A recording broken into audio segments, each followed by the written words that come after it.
On this week's edition of the YAC, we're here. We're finally here in Frisco, Texas. We've been talking about it all year, and we finally made it down. But before we dive into the game, I feel like we should talk about how we got here because it was a little hectic, right? It was a snowy morning in Richmond, Virginia. Just getting to the airport was a bit of an adventure.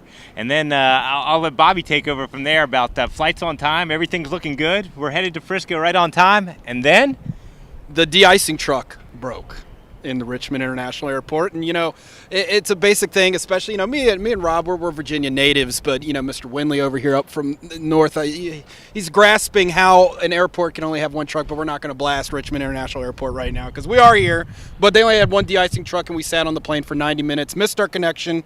We were able to hit the standby on 2 flights later once we got to Atlanta and eventually got here to Frisco, and we made it. We missed a couple things, but we at least made it to some great events last night.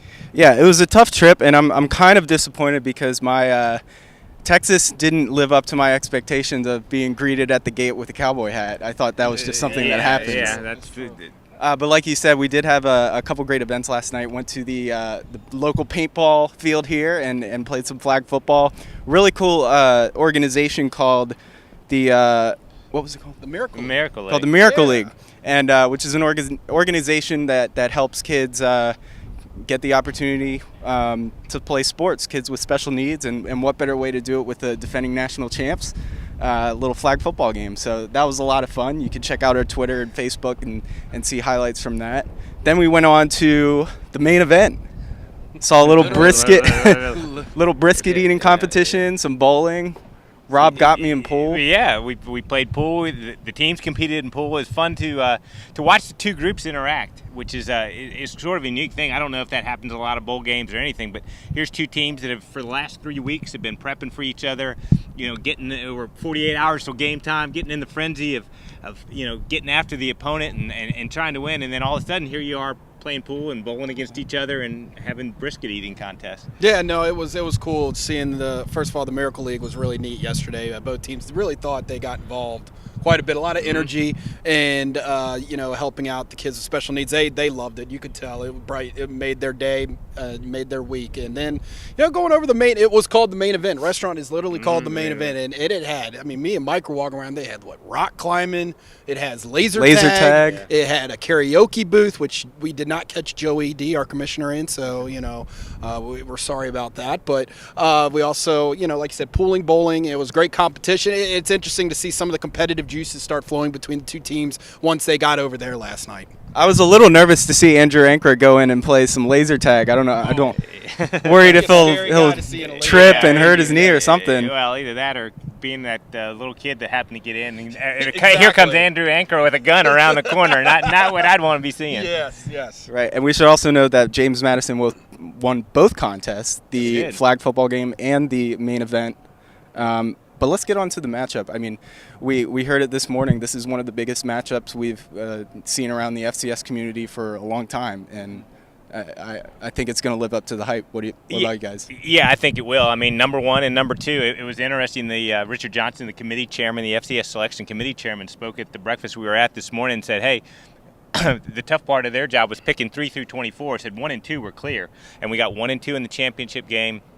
As they were building up in the hype video today, the 5-time defending champ against the undefeated defending champ. I don't know what more you could ask for. I think when you look at this matchup, it's obviously the game everybody wanted to see since really last year's semifinals.